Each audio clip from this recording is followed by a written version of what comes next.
Bueno, muy buenos días.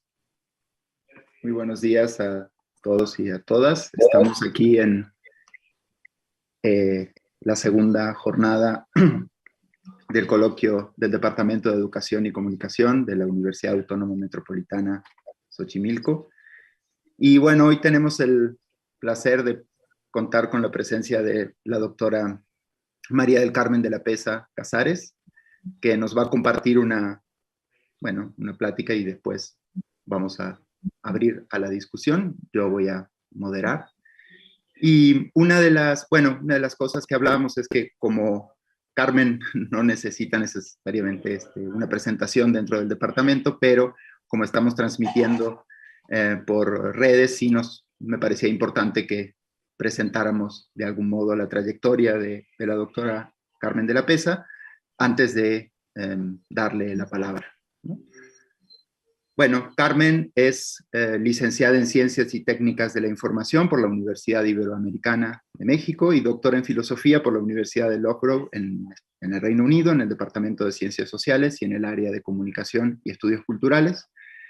En 2013 fue nombrada profesora distinguida de la Universidad Autónoma Metropolitana Xochimilco. Es desde 1998 miembro del Sistema Nacional de Investigadores del CONACYT, actualmente en el nivel 3, y es miembro fundador de la Asociación Mexicana de Investigadores de la Comunicación, AMIC, desde 1979, donde co-coordina el grupo de trabajos de teorías de la comunicación. Desde el inicio de su trayectoria académica, y los que hemos seguido un poco la trayectoria académica de Carmen en términos de la lectura, de sus textos y de sus posicionamientos, sabemos que se posicionó críticamente en el ámbito de los estudios de recepción y opinión pública, en el que ha desarrollado investigación sobre los procesos sociales de significación. El objetivo teórico-conceptual más amplio de su trabajo ha sido comprender y explicar los mecanismos de dominación y subversión entendidos como procesos de construcción social de sentido y las posibilidades de transformación social que tienen lugar en la tensión dinámica que se establece entre sujetos y poder, específicamente en México. No voy a mencionar sus publicaciones porque son muchas, solo decir que hay 3 libros de autoría propia, más de 40 capítulos en libro, 30 artículos en revistas especializadas y ha coordinado 6 obras colectivas. En el ámbito de la docencia, que es también un espacio muy destacado de la labor de la doctora de la Pesa, participó en el diseño del proyecto inicial de la licenciatura en comunicación en la UAM Xochimilco y de la maestría en comunicación y política en la misma institución. Y bueno, ha participado como docente en la licenciatura en comunicación social, en la maestría en comunicación y política, en el doctorado en ciencias sociales de la UAM y en el doctorado en humanidades. En cuanto a la gestión y la participación universitaria y la participación en políticas de investigación, que es un poco el tema que nos nuclea hoy alrededor de su conferencia, podemos decir que Carmen fue coordinadora de la licenciatura en comunicación en la UAM, jefa de Departamento de Educación y Comunicación, coordinadora del doctorado en Ciencias Sociales, todo en la UAM Xochimilco. Fue miembro también de la Comisión Dictaminadora del Área de Humanidades y de la Comisión Dictaminadora del Área de Ciencias Sociales en el Sistema Nacional de Investigadores. Quizás la posición que Carmen ocupó más recientemente y que nos interesa como insumo crítico para hoy es que fue directora adjunta de Desarrollo Científico del CONACYT desde finales de 2018 hasta finales de 2020. Y bueno, hoy nos impartirá la conferencia sobre retos de la investigación científica en México. Y bueno, si estás de acuerdo, Carmen, tendrías unos 45 minutos aproximadamente, según el modelo bueno, tómate lo que quieras, pero del coloquio, y luego abrimos a la discusión con los presentes, ya sea quienes están en sala o quienes pueden hacer preguntas vía redes, que estamos recuperando aquí con quienes nos están apoyando amablemente en esta labor. Así que bueno, muchísimas gracias, Carmen, por estar con todos nosotros y adelante. Gracias, Mario. Me da un gusto enorme estar aquí con todas y todos, volverlos a ver, aunque sea por esta vía. Es una cosa muy extraña reintegrarme a las actividades de la UAM sin pasar por los pasillos y ver las caras de todos y todas.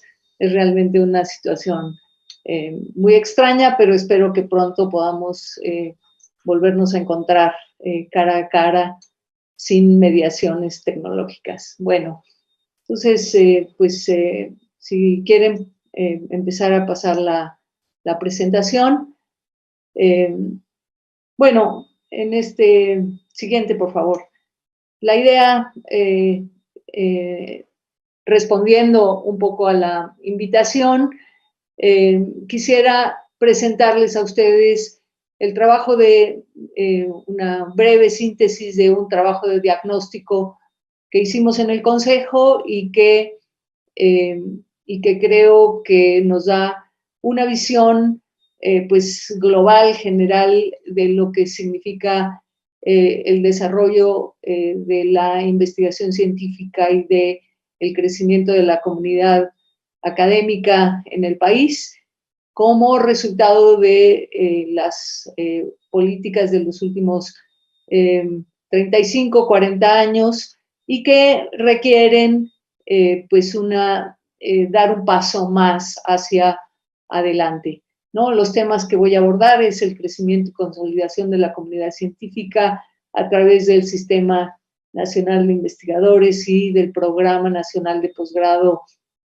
de Calidad, el desarrollo de la investigación científica en los campos de la ciencia básica y de la ciencia aplicada o fondos sectoriales.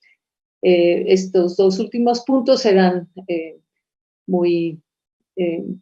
de manera bastante genérica, pero que creo que dan una visión de cuál debería ser hoy por hoy nuestra contribución y sobre todo las estrategias que como institución de investigación y de formación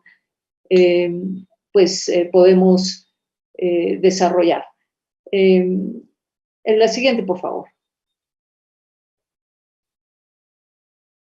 La siguiente, gracias. Bueno, el Sistema Nacional de Investigadores, como ustedes saben, se creó en 1984 y ha significado... no, por favor, seguimos en la anterior.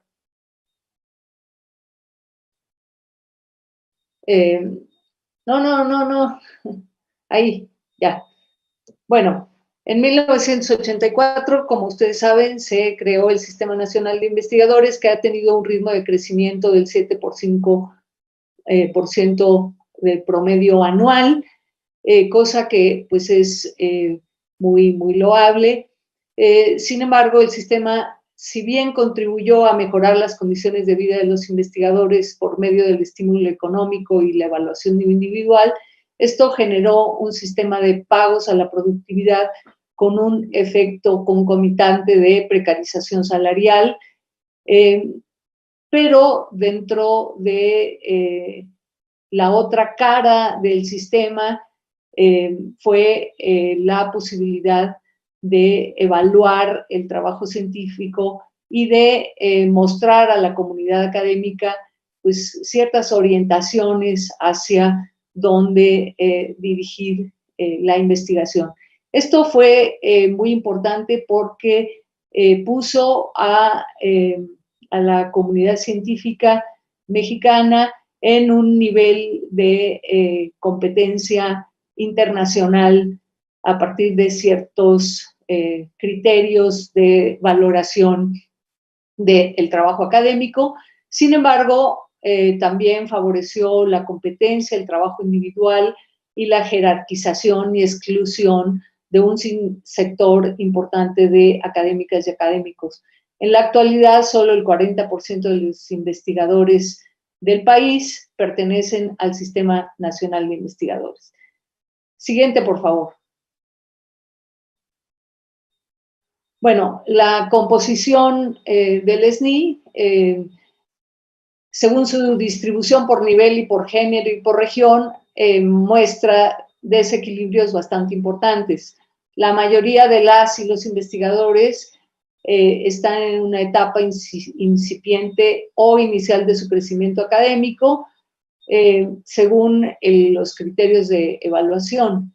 el 77% han sido evaluados como candidatos y nivel 1, y solo el 23% han alcanzado los niveles 2, 3 y eméritos. Pero además, si bien en los primeros niveles existe una razonable paridad de género, es decir, entre candidatos y nivel 1, podemos decir que es aproximadamente el 50% de hombres y el 50% de mujeres, mientras que ya ascendiendo a los niveles 2 y 3 y eméritos, prevalece una brecha de inequidad. En total, solo el 20% son mujeres. Sin embargo, al llegar al nivel de eméritos, escasamente el 8% son mujeres. En el nivel 3, alrededor del 15% son mujeres, y en el nivel 2, pues un poquito más del 20% son mujeres. Entonces, pues esto muestra, sin duda, mecanismos claros de exclusión. Por otra parte, el 80% de los niveles 2 y 3 se encuentran concentrados en la Ciudad de México. Por lo tanto, también hay condiciones de exclusión regional muy pronunciadas. Adelante. La siguiente, por favor. El Programa Nacional de Posgrado de Calidad ha sido un programa muy importante en nuestro país. A partir del año 2000 se hizo una fuerte inversión en el fortalecimiento y consolidación de la comunidad científica, y este amplísimo programa de becas de posgrado que pues es que en realidad no hay ningún programa como este en el mundo y mucho menos en América Latina. En el 2019 se otorgaron más de 79,000 becas de posgrado nacional, 91.2%, en el extranjero 6.1%, y otro tipo de becas 2.7%. Este programa de becas pues ha potenciado la formación a nivel posgrado de una manera realmente muy significativa, también con un índice de crecimiento anual de cerca del 8%. Sin embargo, este crecimiento pues no ha tenido la respuesta, adelante con la siguiente, por favor, necesaria en la inserción en el mercado laboral. Para tratar de solventar este problema de la inserción en el mercado laboral de los egresados del PNPC, se creó en 2014 el sistema de cátedras CONACYT. Se crearon 1,511 cátedras, pero es un programa claramente insuficiente para cumplir las necesidades de empleo. Pero además, evidentemente, es también un mecanismo que ha significado precariedad laboral en la medida en que los catedráticos no tienen una estabilidad laboral en las instituciones en las que se inscriben. Y hay una contradicción clara entre la política de CONACYT, ¿no?, y con demandas de productividad científica muy específicas, y las necesidades particulares de las instituciones. Entonces ahí pues tienen como dos jefes, y eso genera problemas pues bastante serios. Adelante con la siguiente, por favor. Bueno, tenemos entonces unos retos importantes en la formación y consolidación de la comunidad científica. Primero, el crecimiento de la comunidad científica ha sido insuficiente y desigual.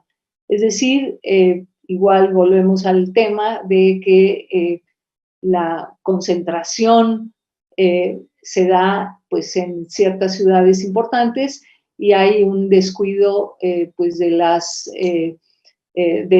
regiones en el país.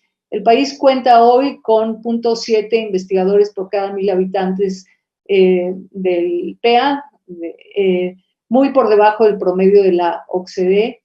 Este es un indicador que se ha considerado un indicador de desarrollo, más allá de que podamos criticar los criterios, pero pues es un indicador interesante.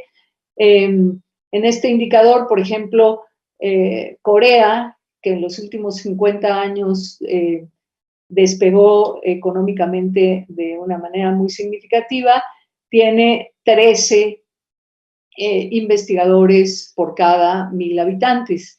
En México, bueno, tenemos 0.7, en Argentina es 1.4 y en Brasil cerca de 3 por cada 1,000 habitantes.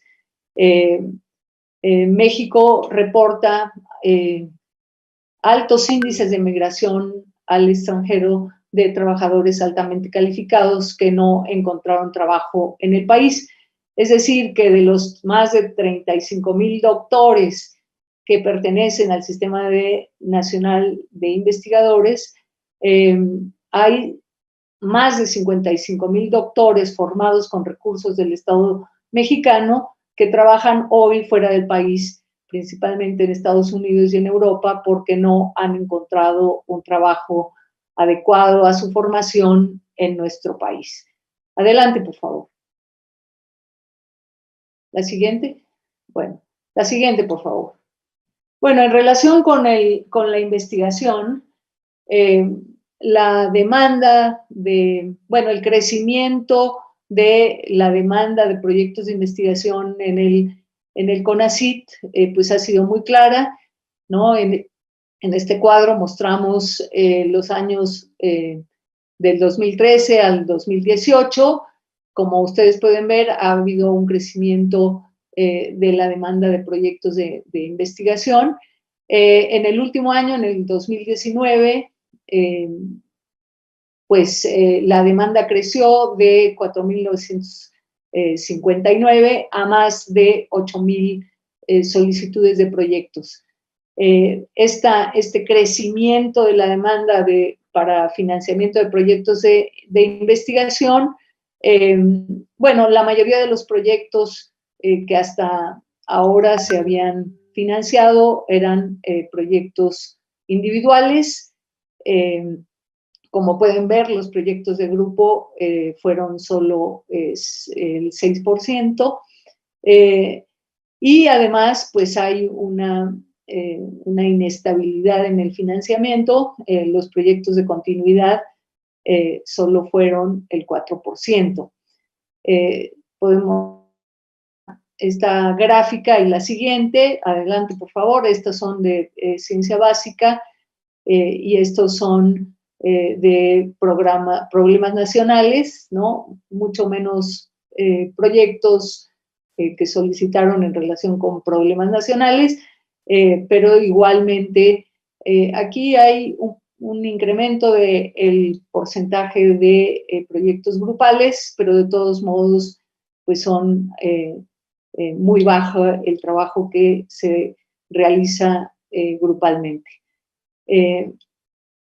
Un análisis de esta situación es que la comunidad científica se enfoca a evaluar gran cantidad de proyectos que solicitan financiamiento, pero hay una tendencia decreciente en la proporción de proyectos que se pueden financiar.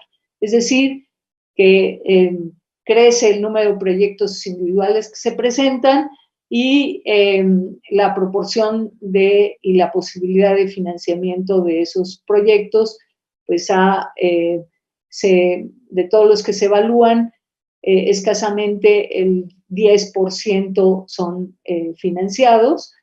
Y entonces esto vuelve pues muy compleja la situación de evaluación en la medida en que se vuelven a evaluar proyectos y se apoyan pues realmente un porcentaje pequeño, ¿no? Entonces,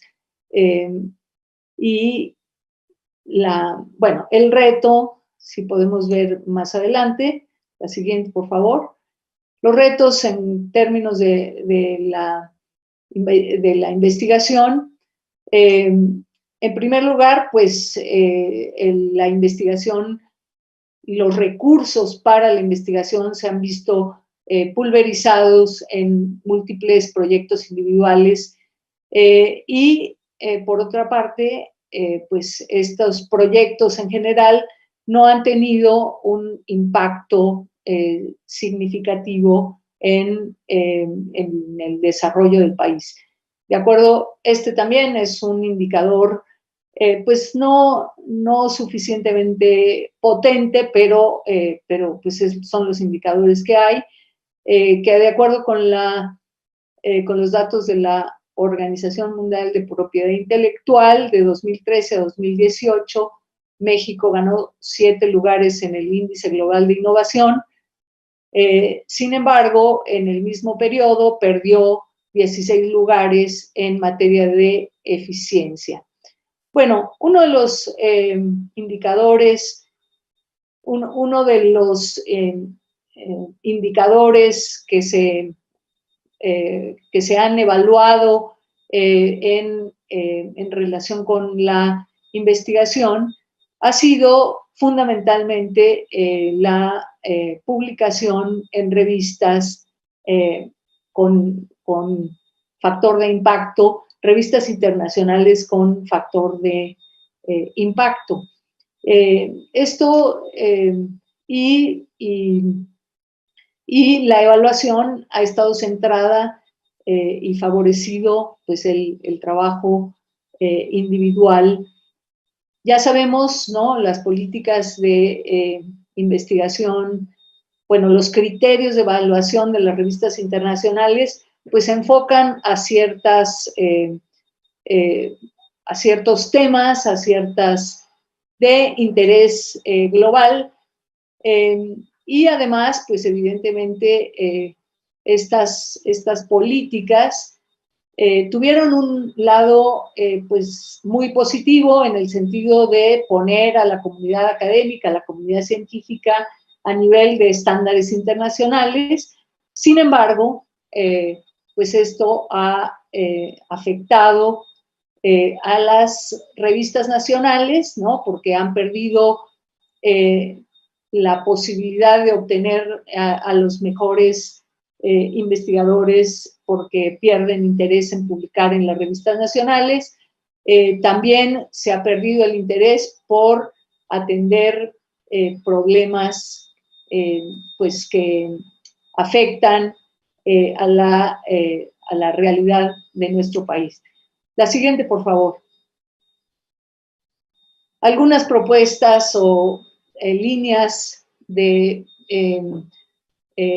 que habría que impulsar y promover. Sin duda, uno de los temas pues candentes es la necesidad del incremento del presupuesto en humanidades, ciencia, tecnología e innovación. Y es muy importante que el Estado mexicano pues ha invertido el mayor porcentaje de gasto en estos rubros referidos a la ciencia, la tecnología y la innovación. Del presupuesto que no ha alcanzado todavía más del 0.5% del Producto Interno Bruto, el 80% lo ha proporcionado el gobierno federal y el 20% lo ha aportado el sector privado. Sería importante, como en otros países, que el 70% lo invierta el sector productivo básicamente, ahora veremos de qué manera, y el 20% el gobierno federal y el 10% los gobiernos estatales. Esta sería una distribución interesante de la aportación al presupuesto, pero bueno, eso requiere de un trabajo que a continuación hago unas propuestas. Adelante, por favor. La siguiente. Bueno, en relación con la formación, concientización de la comunidad científica, es importante que podamos tener una política de retención de los científicos, tecnólogos y humanistas que el Estado mexicano ha formado con recursos públicos, y que esta, la posibilidad de, fundamental de que los posgraduados puedan insertarse en el, a mí no me gusta mucho la palabra de mercado laboral, bueno, pero así se dice, con trabajo especializado acorde a su formación y con salarios dignos. La inserción de posgraduados en la docencia e investigación en regiones con mayor rezago educativo, la repatriación de científicos, tecnólogos y humanistas mexicanos residentes en el extranjero, un programa, un proyecto de retiro y jubilación digna para científicos, docentes e investigadores que facilite el recambio generacional y el impulso de vocaciones científicas en áreas prioritarias y apropiación social del conocimiento. La siguiente, por favor. Bueno, uno de los comentarios importantes que hago a este respecto es la forma en cómo puede participar el sector productivo en ciencia, tecnología e innovación, es en la contratación de los científicos, tecnólogos y humanistas que el país está formando, con salarios dignos. Uno de los problemas que enfrenta nuestro país es que el sector productivo contrata de manera muy cara a científicos y tecnólogos extranjeros a través de consultorías, de asesorías y no de trabajo no de trabajo fijo, ¿no? Entonces, ¿por qué? Porque hay un claro desconocimiento, y esa fue mi experiencia, o sea, en las universidades y en los centros de investigación públicos hay una cantidad de conocimiento que se queda en estas instituciones y que no ha sido comunicado de la manera correcta para que el sector productivo conozca y pueda considerar aprovechar el desarrollo de ese conocimiento en nuestra, pues en su propio desarrollo, e incluso pues hasta le saldría pues más barato, ¿no? También es muy importante, ¿no?, en relación con el desarrollo de la investigación científica, trazar el rumbo de la investigación en el país, en áreas que el país tiene mayor potencial, ¿no? O sea, a veces creo que el desarrollo de la ciencia de frontera es algo que es muy sustantivo en este país, y que existe realmente un potencial enorme en distintas áreas del conocimiento, y que ese potencial pues tiene que seguir siendo impulsado una de las cuestiones que ocurren es que hay una gran dispersión de recursos por la falta de una política de coordinación y articulación que permita potenciar el conocimiento. Voy a poner el ejemplo del tema de las vacunas. En México hay una gran cantidad de investigadores que hacen biotecnología y que trabajan de manera individual, aislada, en sus laboratorios, en sus instituciones, y hay una cantidad de recursos en equipo y en infraestructura que está subutilizada porque no hay esta coordinación. Entonces, es muy importante que las políticas incentiven la colaboración, se haga un uso eficiente de los recursos y se disminuya las desigualdades que existen entre el centro del país y las regiones, el resto de las regiones del país. Adelante, la siguiente, por favor. Y bueno, también en relación con el tema de la solución de problemas nacionales, bueno, existe una importante producción científica en el campo de las ciencias sociales, las humanidades y en muchos campos de la salud, del medio ambiente, etcétera, que se quedan adentro de las instituciones y falta un diálogo entre la comunidad científica, que por el tipo de política científica que se desarrolló hasta ahora, se mantuvo dentro de las instituciones de educación superior o de los centros de investigación. La producción científica se ha reportado en publicaciones y la misma política de evaluación del Sistema Nacional de Investigadores pues no ha valorado los proyectos que tienen que ver con la aplicación y con la incidencia social. Creo que pues hace falta esta comunicación muy dinámica que en Xochimilco hemos, sobre todo en relación con la sociedad y en el campo de las ciencias sociales, pues nosotros hemos mantenido bastante interacción con las comunidades.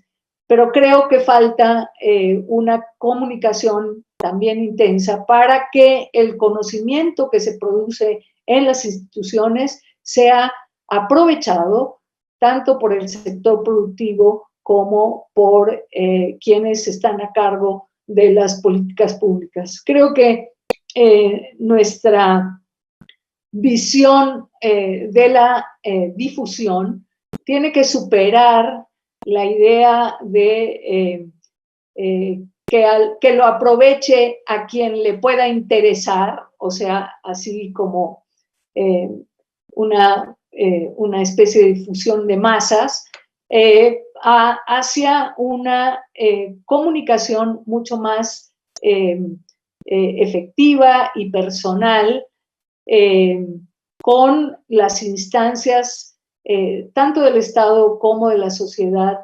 que pueden hacer uso de el conocimiento que nosotros generamos, tanto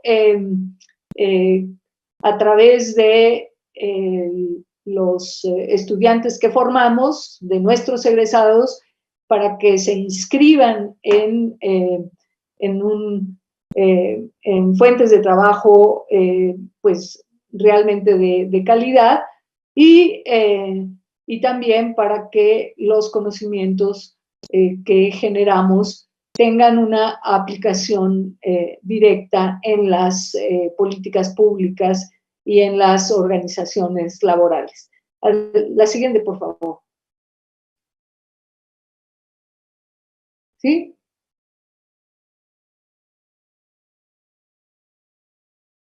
Falta una, ¿no? Bueno, no. Bueno, eso sería básicamente pues una reflexión. Creo, si ya quitas la presentación, si ya no hay creo que efectivamente nuestra función sería encontrar como institución mecanismos para promover este tipo de política que creo que no podemos simplemente esperar que estas políticas emanen del Estado, del gobierno, del CONACYT o de quien sea. Creo que la comunidad académica tenemos una responsabilidad y una presencia. Según mi experiencia en el propio Consejo, no hay muchas posibilidades de generar investigación en estos campos para conocer la manera en cómo se puede ir transformando esta vinculación, esta conexión sustantiva de la universidad como espacio de generación de conocimientos y de formación de ciudadanos que van a incidir en la transformación social y que deberíamos atender esta reflexión sobre cómo mostrar a la sociedad la importancia sustantiva de tener una comunidad científica sólida y comprometida y además, y que no es un costo, sino es una inversión sustantiva para el desarrollo del país. Eso creo debemos demostrarlo, mostrarlo y además mostrárselo a cada, digámoslo así, cada público y cada posible usuario del conocimiento que nosotros generamos en nuestra universidad. Bueno, pues muchas gracias y estoy aquí para sus comentarios y preguntas. Muchísimas gracias, Carmen, por esta presentación detallada y con ciertas preguntas que me parece que nos conciernen a todos y a todas. Creo que, bueno, antes de abrir a las preguntas, me gustaría hacer un punteo de algunas cuestiones que me parece importante que podamos reflexionar colectivamente en este espacio. Creo que, Carmen, hiciste alusión a algunos puntos que yo dividiría en una exposición sobre la situación de los investigadores, un mapeo de ciertas cuestiones que tienen que ver con la situación institucional y un análisis institucional, y hacia el final algunas propuestas que tienen que ver con preguntas y propuestas desde nosotros, ¿no? En términos de la situación de los investigadores, me parece importante lo que marcaste acerca de lo que ha generado paradojalmente el Sistema Nacional de Investigadores como una mejora a las condiciones salariales, pero a su vez una precarización en términos de lo que implica en la responsabilidad institucional, y creo que eso es algo que venimos diciendo y que hay que atender. Además de lo decidor de la enorme brecha de género que se evidencia en el SNI, sobre todo en los niveles más altos, y también la concentración en términos de la representatividad federativa. En términos de la situación institucional, me parece muy importante lo que planteas acerca de la relación, de algún modo, diría yo, la difícil sinergia entre el CONACYT y las universidades. En primer lugar, que a veces hay puntos de encuentro muy fuertes y en otros sentidos no tanto, creo que tienen que ver con las propias historias y dinámicas institucionales, pero no solamente por lo que plantea el Sistema Nacional de Investigadores y el financiamiento, sino que hay algo que, más allá del hecho específico de las cátedras CONACYT, creo que se expresa de alguna manera como un síntoma, ¿no? Estas cátedras que de alguna manera otorgan trabajo, dan trabajo a un trabajo en cierta manera precarizado, pero que no llegan a generar obligación de contratación en las instituciones universitarias y que de alguna u otra manera, bueno, no llega a generar la vehiculización del aprovechamiento de esos recursos por parte de las universidades, y eso se plantea siempre en términos de un problema de las universidades que no crecen, que no renuevan o que no necesariamente lo pueden hacer fácilmente también por sus propios recursos, y las posibilidades limitadas del propio CONACYT. Y creo que ahí se genera como un cuello de botella que ha sido muy difícil y que de algún modo emerge como un síntoma en los últimos meses, incluso en términos de las demandas de los propios catedráticos. Creo que excede el hecho de las cátedras y que pone en evidencia qué está pasando con la posibilidad de absorción de los recursos que se están formando con recursos públicos, los recursos humanos que se están formando con recursos económicos públicos. Y en ese sentido, me parece, bueno, interesante lo que planteas hacia el final sobre la necesidad de unir de otro modo, de vincular de otro modo el CONACYT, bueno, no el CONACYT, sino ciertas políticas del CONACYT con las universidades, el sector social y el sector productivo, que muchas veces desconocemos lo que se produce, lo que se hace, lo que se investiga en cada uno de esos espacios. Quizás una cuestión importante sea hacer énfasis en lo que propone sobre un diálogo horizontal, tanto en los saberes como en los espacios institucionales, y quizás una discusión que sea interesante que nos planteemos acerca de los lenguajes que están presentes de algún modo en las nuevas gestiones institucionales. Aparece en tu presentación la noción de incidencia, la noción de apropiación social, la noción de ciencia de frontera, la noción de problemas nacionales, que, en las que hemos visto que se ha insistido mucho quienes estamos en los posgrados, quienes estamos hay un nuevo lenguaje, una forma de trabajo con los lenguajes que están intentando incorporarse y que no necesariamente son tan claros para la comunidad científica, para la comunidad universitaria, y quizás sea interesante poner eso en discusión, digamos, en términos de lo que pueda significar un diálogo entre nosotros, colectivo, y bueno, cuál es el rol de la UAM y de la UAM Xochimilco, y más aún específicamente en nuestro departamento, en esta discusión y en esta posibilidad de entrar en esta sinergia entre instituciones y sectores. Bueno, pues ahora sí sería abrir la discusión. No sé si alguien tiene preguntas, si van apareciendo preguntas en el chat, yo las voy a ir, bueno, los vamos a ir recuperando, y me están apoyando también si aparecen algunas en las redes, pero bueno, por el momento, alguien en la sala que tenga alguna pregunta, alguna intervención.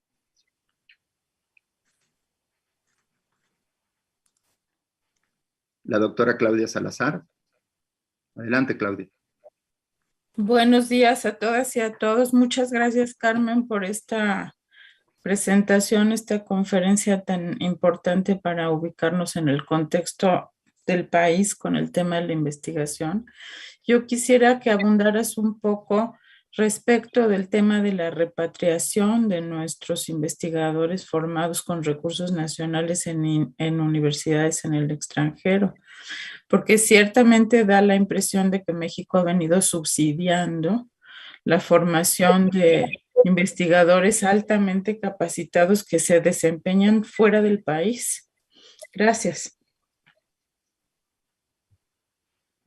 Sí, en lo que aparecen otras preguntas, voy a poner un ejemplo, ¿no? En el campo, en el CERN, en Europa, existen 200 investigadores mexicanos especialistas en temas de física, astrofísica y demás. 90 de los cuales trabajan todos formados con recursos nacionales. 90 de ellos trabajan en instituciones en el extranjero, especialmente en Europa, y los otros 100 y pico trabajan en distintas instituciones en México, fundamentalmente en el CINVESTAB, en la Ibero y en la UNAM.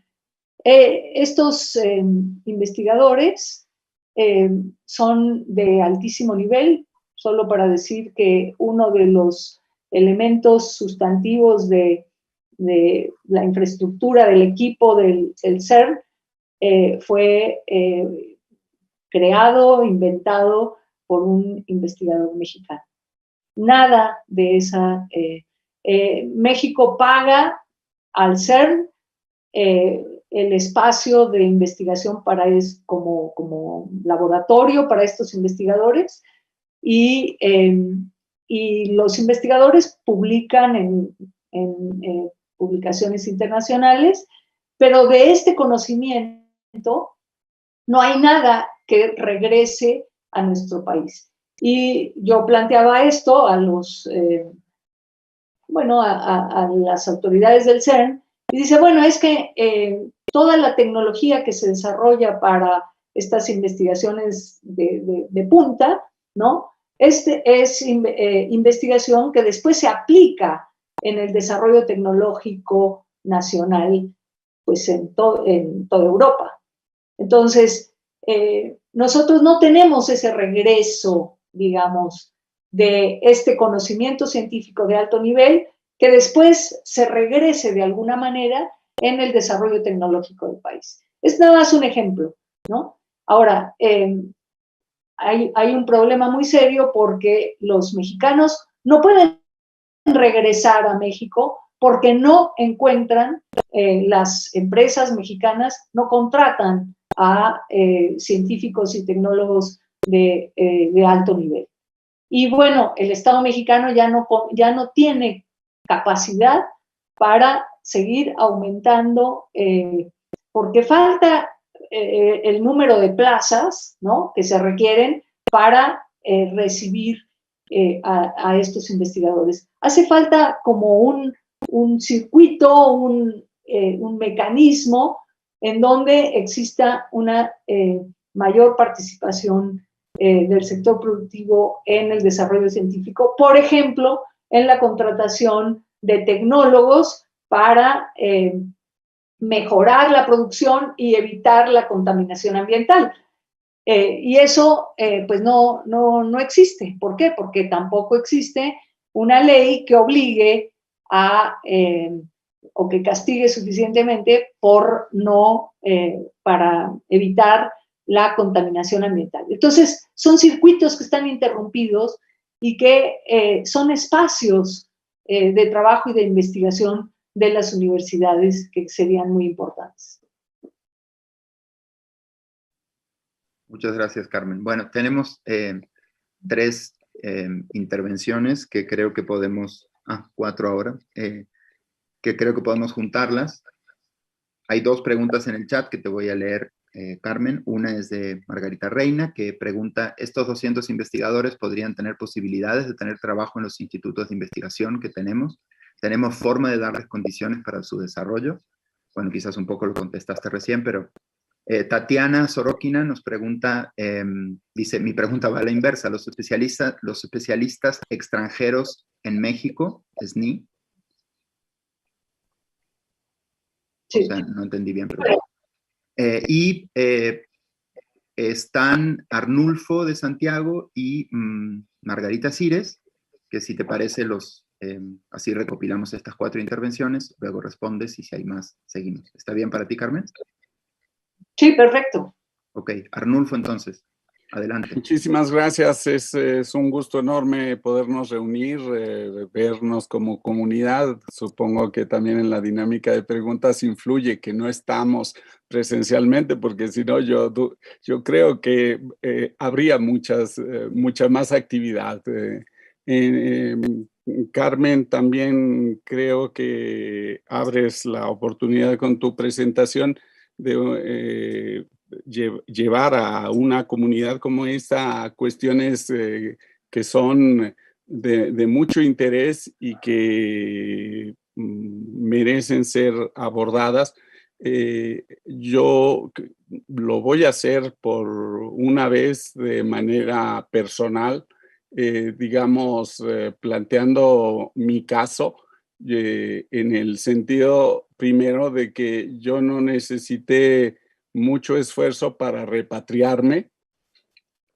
Y eso me brinda, yo sé, frente a colegas investigadores que sí, tras estudiar en el extranjero, pasan muchos esfuerzos para lograr ser contratados, digamos que en mi caso eso se dio ya como un hecho de manera muy fácil, me facilitó mucho la vida. Y de todos modos, vuelvo a lo personal, yo estoy por cumplir 30 años en la UAM y he dado clase en periodismo. En las dinámicas de investigación global, uno pensaría que estas posibilidades de insertar investigadores dentro de áreas, dentro de instituciones, podría significar mayor movilidad. Algo habrá que revisar en la UAM porque no ha sido mi caso, muy probablemente porque yo no he tocado las puertas de maestría y doctorado, pero solo planteo esta cuestión de haber permanecido prácticamente en el mismo lugar. Supongo que lo hago para mencionar que de vez en cuando está muy bien plantearnos como comunidad que haya estas especies como de sacudidas o revisiones de criterios que nos pongan un poco a ver qué está pasando en el plano general, en el plano personal. Hasta ahí dejo mi intervención. Gracias. Muchas gracias, Arnulfo. Margarita. Sí, pues muy buenos días. Qué gusto estar aquí con ustedes, ¿no? Muchas gracias, Carmen, por tu intervención, ¿no? Bueno, yo tengo una pregunta relacionada precisamente con el ejemplo que mencionaste, Carmen, de una cantidad de investigadores que en el terreno de la astrofísica están trabajando más bien en instituciones europeas, ¿no? Y yo creo que no sé si realmente el CONACYT o existe alguna manera de pensar esa repatriación, porque en realidad me pregunto si realmente el sector privado, que sería, digamos, un sector muy importante en donde estos investigadores súper especializados, ¿verdad?, podrían estar trabajando. El problema también es que tenemos, digamos, un sector privado, digamos, que con muy poca innovación tecnológica, ¿no? O sea, eso, no sé si ese es mi prejuicio, ¿no? Pero creo que precisamente el sector, digamos, privado no los reclama, ¿no? No los busca porque en realidad está muy cómodo en otra situación, digamos, en donde nada más se aplica innovación tecnológica de otras partes.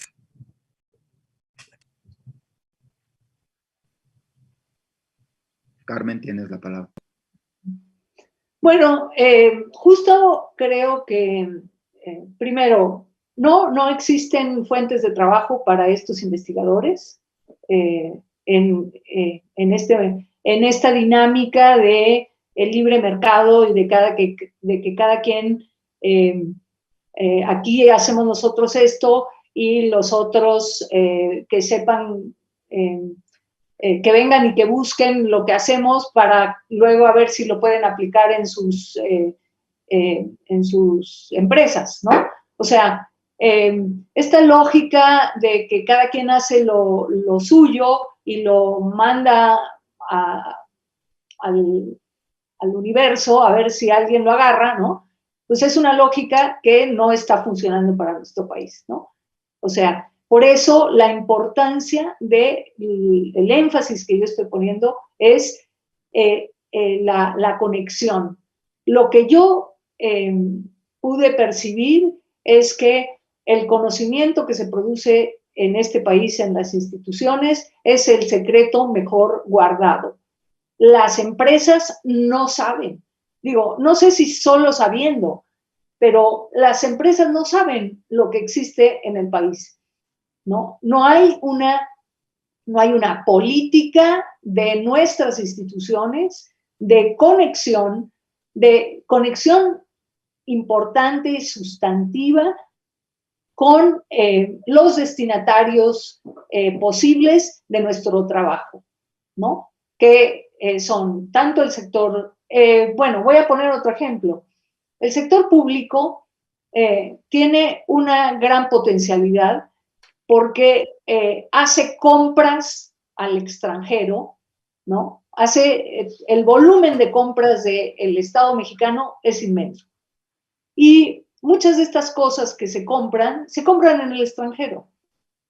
¿Por qué? Porque no se conoce, no se ha establecido este vínculo, esta relación entre esos recursos, ¿no? Que podrían servir para el desarrollo y el impulso de las empresas nacionales. Porque además tampoco es alta tecnología, ¿no? Entonces, estamos en una lógica de libre mercado en donde a nosotros nos toca comprar y producir materia prima.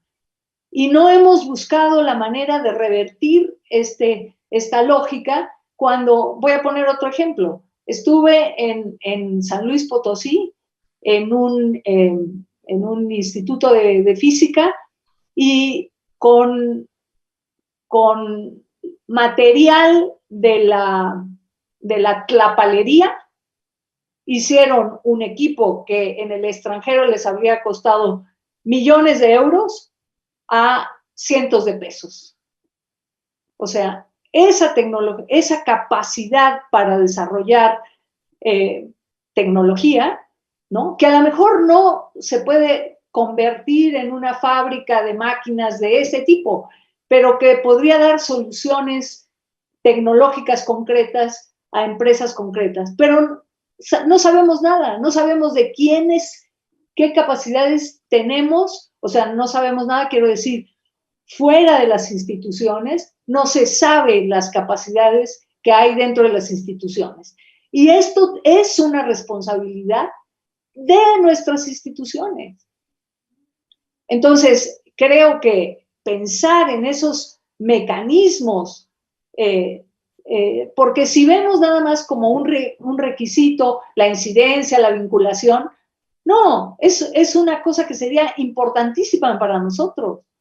Y no en el sentido de vender servicios, no, es una lógica totalmente diferente. No se trata de que le vendamos no sé qué servicios y nos paguen 25 pesos porque vendimos no sé qué cosita, no, es una articulación mucho más estructural.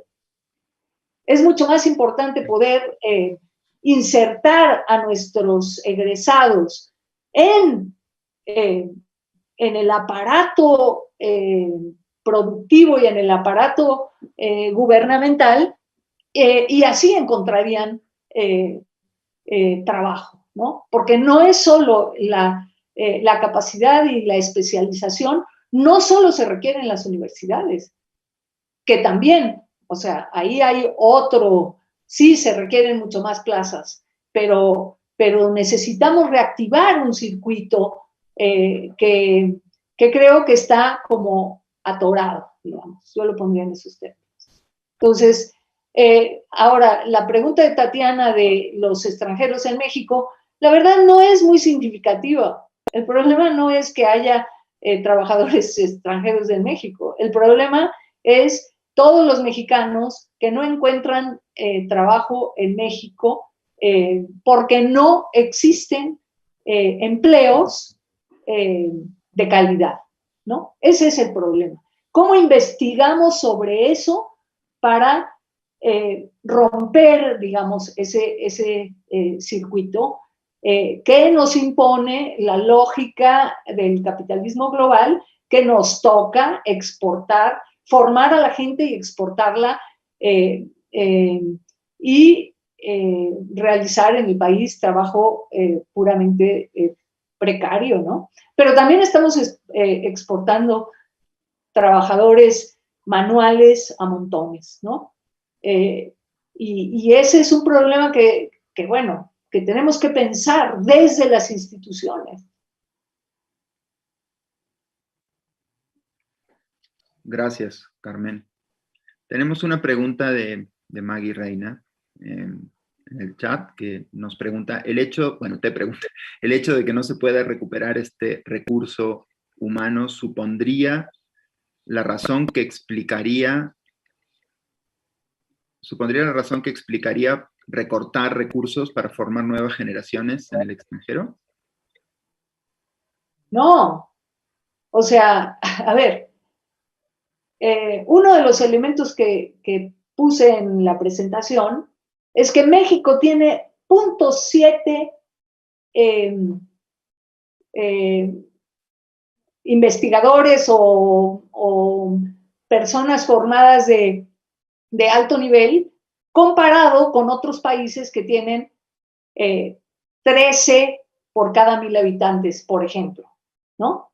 O sea, todavía hace falta seguir formando personas de alto nivel, pero no para exportarlas, sino para que se inserten en el trabajo en el país. Entonces, ahí es donde nosotros, en lugar de comprar tecnología, que es lo que hacen las empresas, tendrían que aprovechar la tecnología que se hace en el país, porque hay, ¿no? Entonces, ¿cómo rompemos ese círculo vicioso para convertirlo, el lugar común en un círculo virtuoso? Esa es la pregunta que yo me hago. ¿Cómo las instituciones, cómo la UAM puede contribuir en esa reflexión? Perdón, Arnulfo, tú tienes la mano levantada, pero no sé si la levantaste otra vez o si sigues de... Bueno, quería estar seguro para no... Carmen, Lourdes Berruecos te pregunta, ¿en dónde crees que se insertarían estos recursos formados? Bueno, yo creo que, voy a poner también otros ejemplos que no necesariamente refieren al trabajo de ciencias sociales y humanidades que nosotros hacemos, que nosotros sí tenemos una relativa incidencia y colaboración con las comunidades, por ejemplo, con los periodistas, pero poca con el Estado y con el sector productivo. Y es abrir esos espacios. Pienso que un diálogo abierto con las instituciones permitiría, por ejemplo, en el caso nuestro, tener una bolsa de trabajo. Y esa es una cosa relativamente sencilla. Ahora, voy a poner un ejemplo que hace a otros espacios de profesionales de la propia universidad, pero ponía el ejemplo de los tecnólogos biotecnólogos, ¿no? En el periódico ha aparecido un problema muy grave que tiene que ver con la producción de puercos en la península de Yucatán, ¿no? Y que es altamente contaminante y que le da en la torre al medio ambiente y sobre todo a los mantos acuíferos. Bueno, existe la tecnología para evitar que eso ocurra. ¿Cómo obligar o cómo conectar a los dueños de estas productoras con los tecnólogos que produce la UAM Iztapalapa para evitar la contaminación y aprovechar el recurso del desperdicio que producen los cerdos, ¿no? O sea, estoy poniendo un ejemplo de un investigador que conocí de la UAM Iztapalapa que me contó esto, ¿no? Trabaja en Jurica, las productoras de vino contaminan tremendamente porque todo lo que desperdician no lo recirculan y nadie los contrata. Entonces, ¿qué es lo que está ocurriendo? Ahí hay un problema de cómo destrabar ese tipo de conflictos ¿no?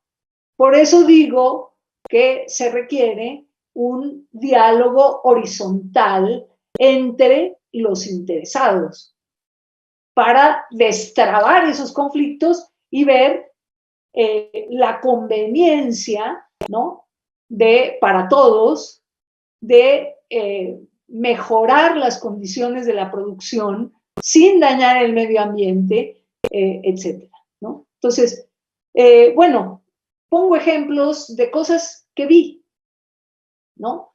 ¿Cómo podemos desde las instituciones,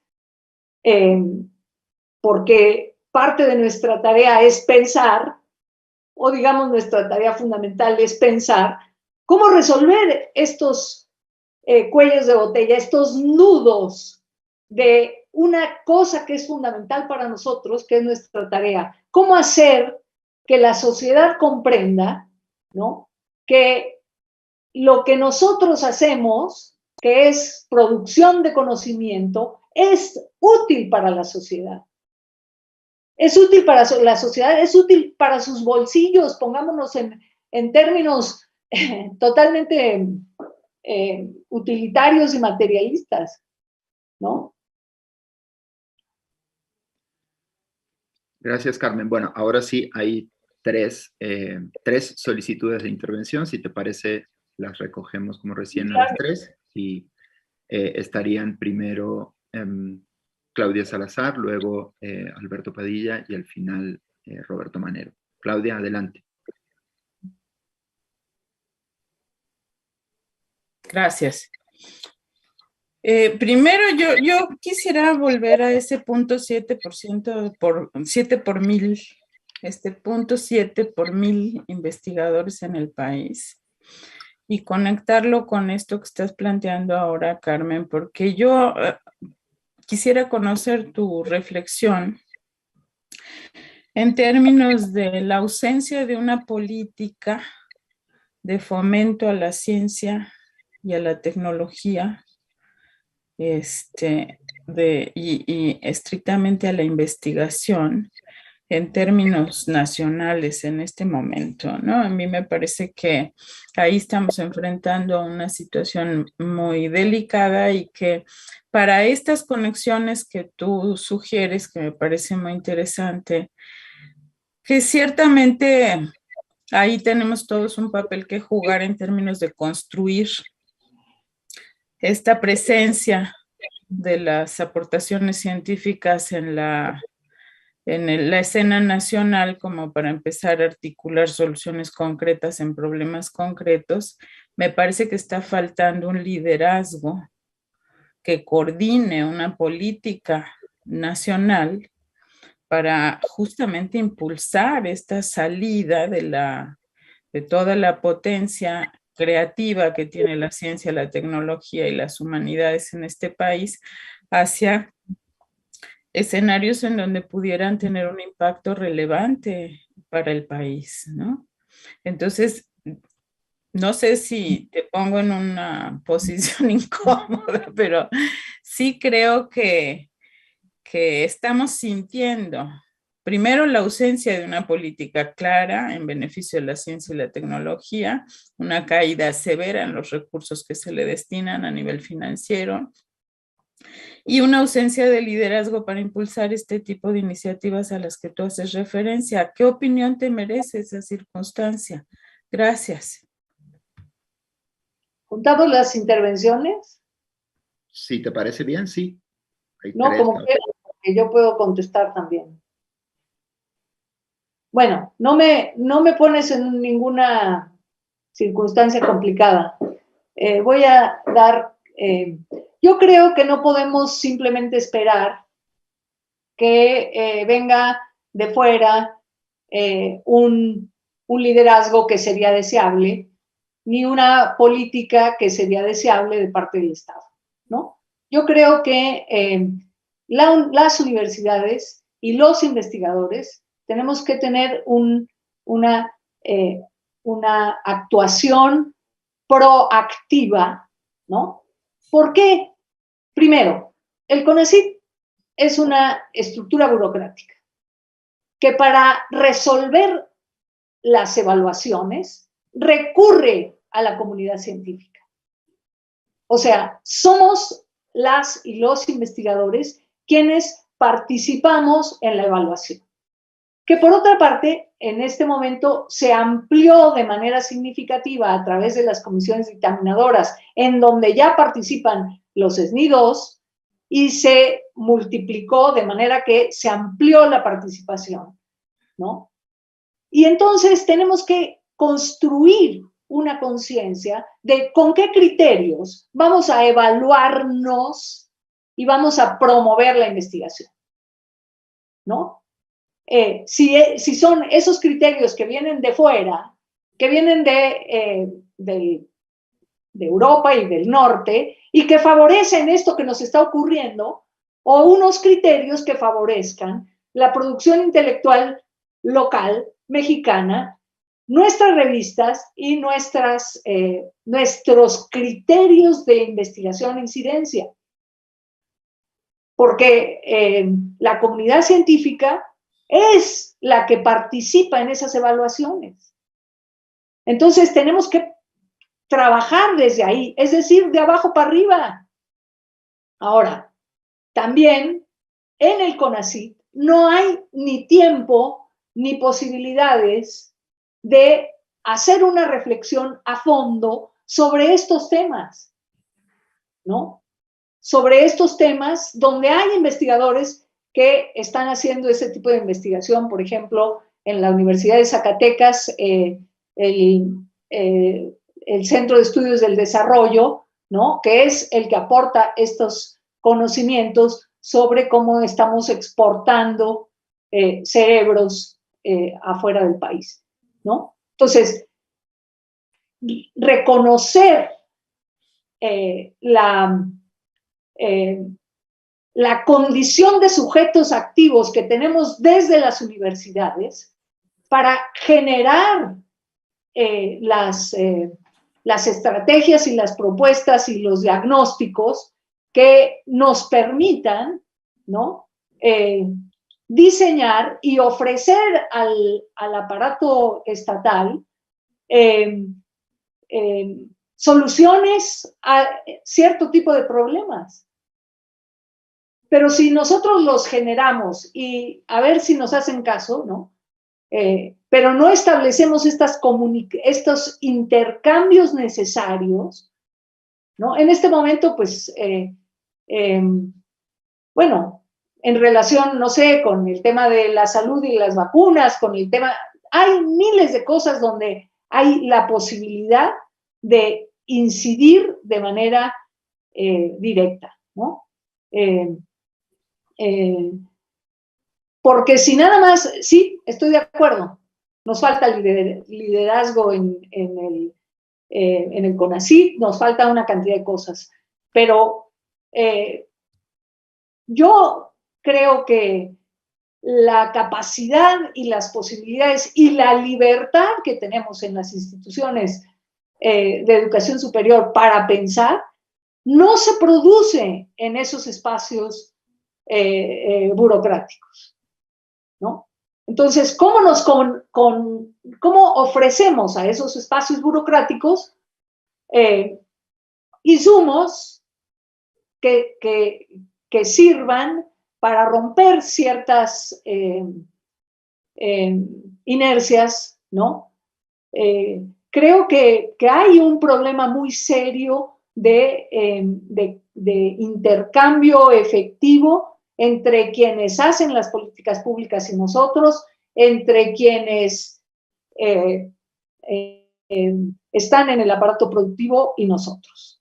Y no se trata de que nosotros nos convirtamos en aparato productivo o en políticos. No, se trata de que hagamos nuestra chamba y establezcamos estas vinculaciones. A lo mejor soy idealista, eso es lo que creo.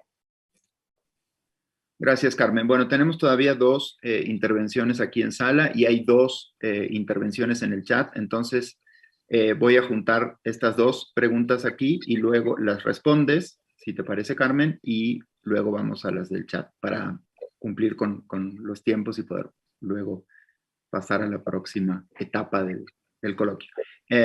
Alberto, por favor, adelante. Gracias.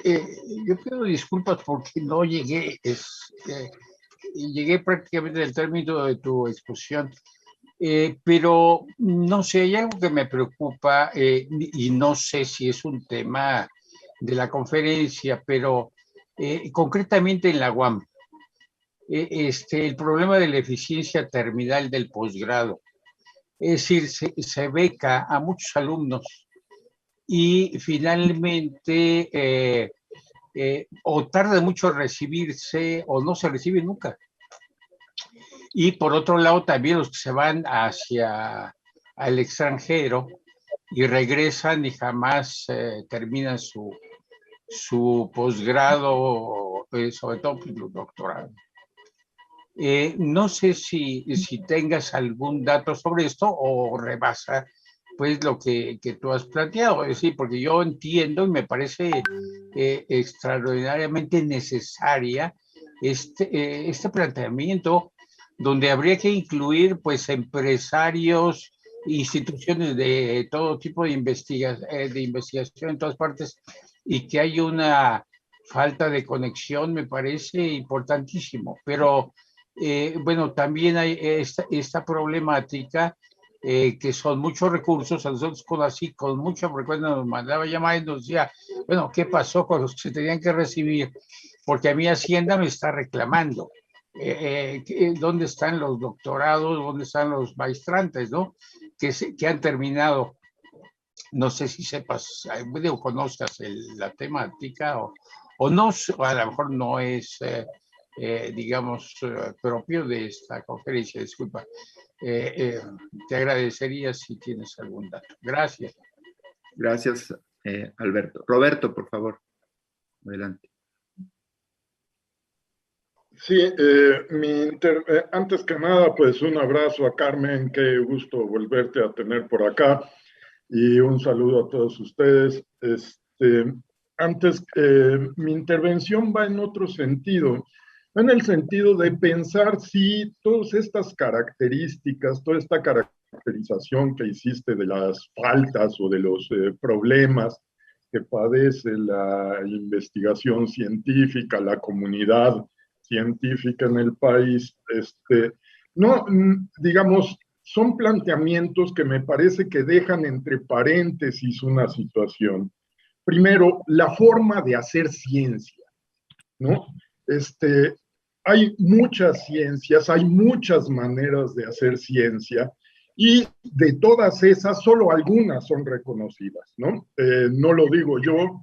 En este caso, hace de 15 días más o menos, Víctor Toledo, el exsecretario de Semarnat, creo, y además un biotecnólogo destacadísimo de la UNAM, ¿no? Que creo que estuvo trabajando también con nosotros, ¿no? Denuncia precisamente la mercantilización de la ciencia, ¿no? La mercantilización de los estudios biotecnológicos en favor de grandes transnacionales, apoyados además en CONACYT, ¿no? El problema me parece que ahí es doble. Primero, el modelo de investigación científica con el que pensamos las políticas es un modelo de ciencias exactas, ¿no? Los ejemplos que podemos poner son de ciencias exactas.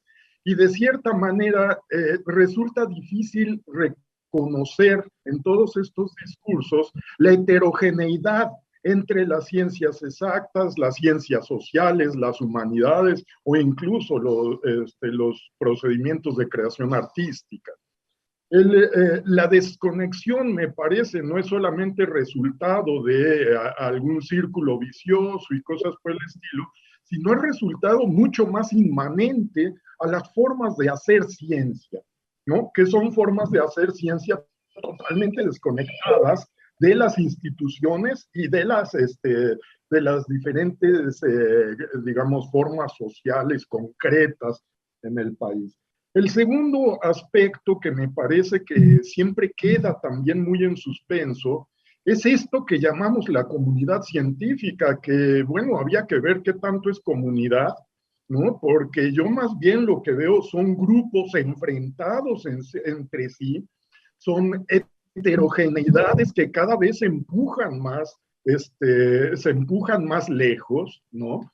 Son lo que me parece que define la comunidad, más que los aspectos solidarios o los aspectos, digamos, que tienen que ver con digamos, esta especie de isonomía de la que hablaba Durkheim y demás, son el enfrentamiento y la contradicción, la lucha por los recursos, etcétera, etcétera, y que esto finalmente se constituye como un dispositivo desde el cual se produce el conocimiento, ¿no? Entonces, vamos como de cierta manera poniendo parches en un dispositivo que está haciendo agua, que es un dispositivo que se generó desde los años 80, ¿no?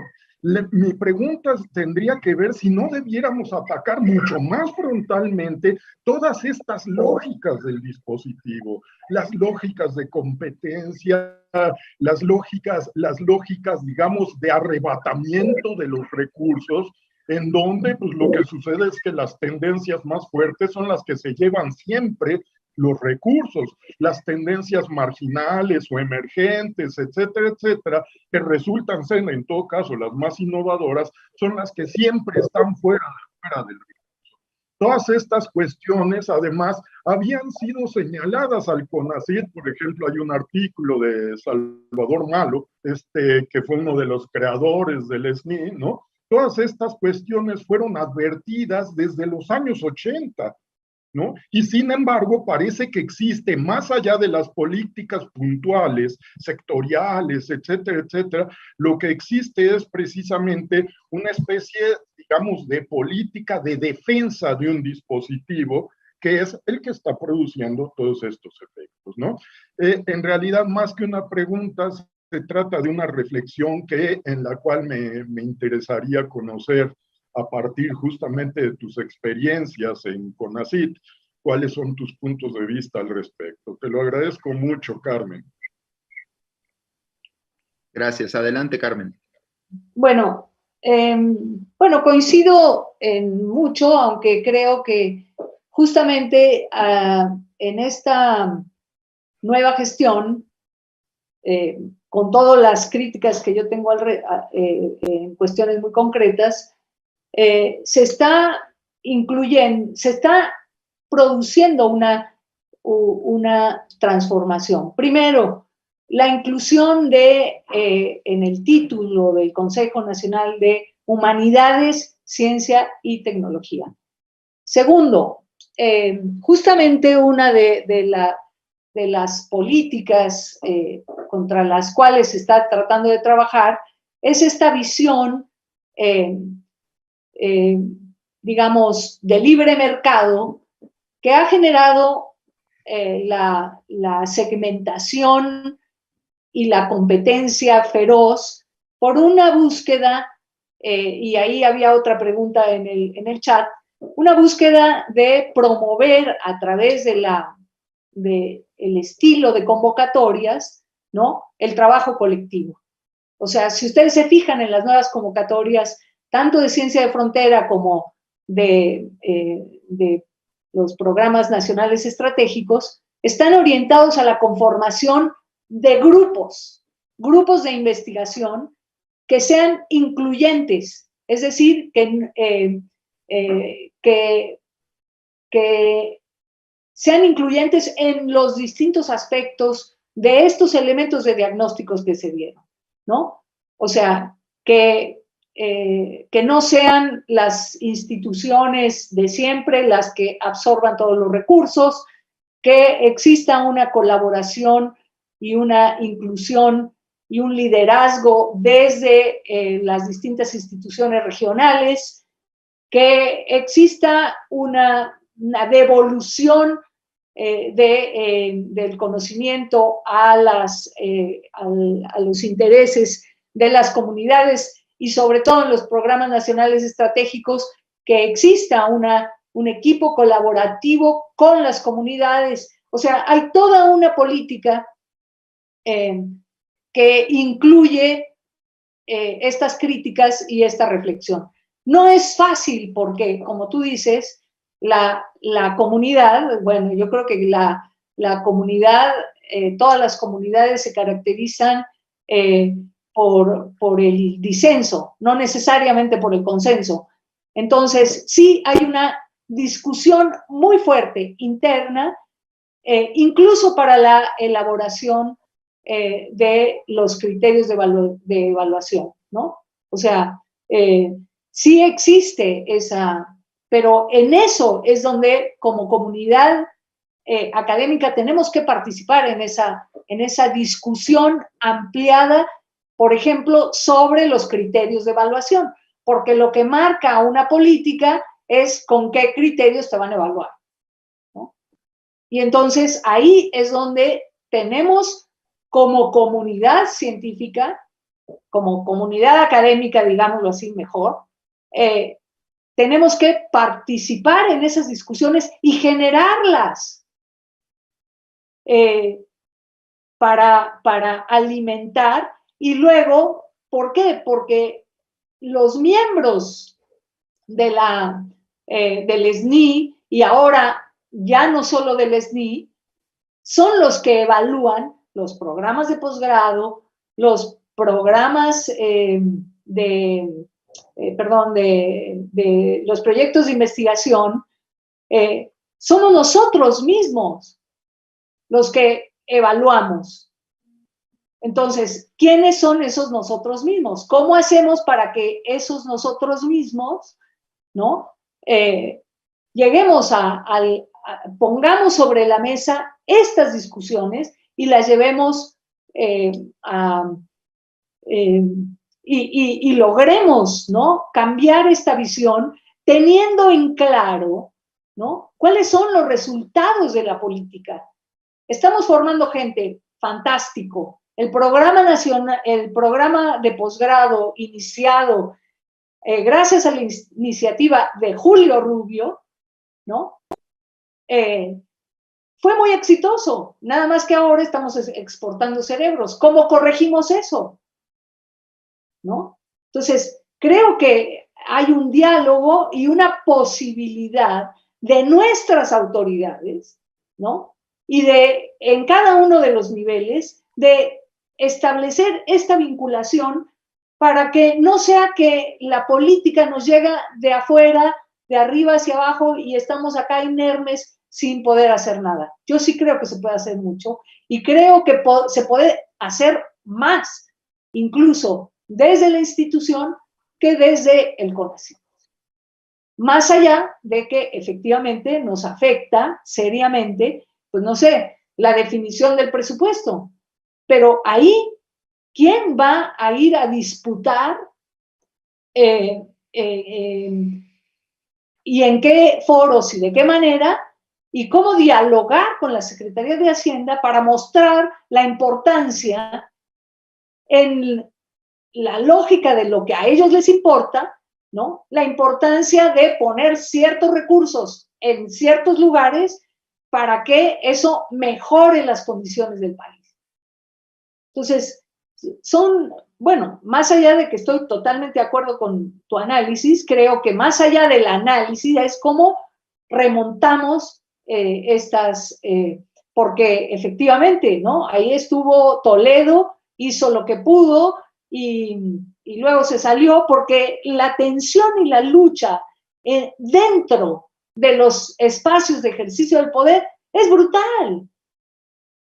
Entonces, o sea, el conflicto y la lucha, pues ya lo sabemos, es así. ¿Cómo nos inscribimos en esas luchas, ¿no? Con mejores posibilidades de incidencia? Por eso la noción de incidencia es tan sustantiva.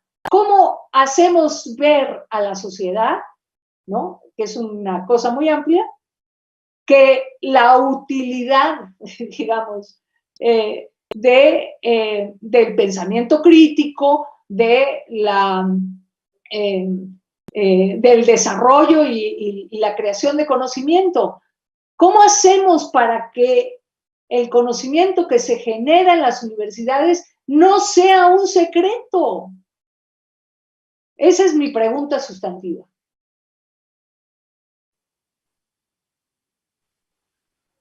Gracias, Carmen. Bueno, tenemos 6 intervenciones en el chat, algunas más intervenciones que preguntas, pero entonces yo creo que si alguien más tiene alguna pregunta, le pido por favor que la enuncie en el chat si se puede, y si no, cerramos con la pregunta de Valeria, que es la última que está enunciada en el chat, y voy a ir agrupándolas, Carmen, para que no se te sea difícil contestar. La primera es de las primeras de las que quedaron, es una reflexión y pregunta del profesor Hugo Aboites, que dice: la insistencia en que las universidades realicen la investigación que las empresas no quieren o no pueden realizar, ¿no significaría un subsidio que es contraproducente, pues no obliga a las empresas a generar masivamente sus propios centros de investigación y desarrollo, y por lo tanto no se abren vacantes en el sector empresarial?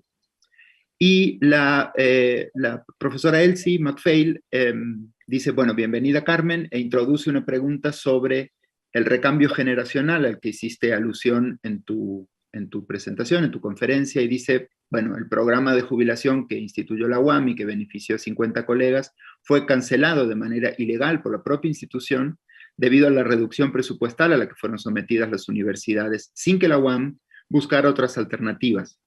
Esto implicaría que el recambio generacional que nos exigen los órganos evaluadores como Access-ISO ya no se dé.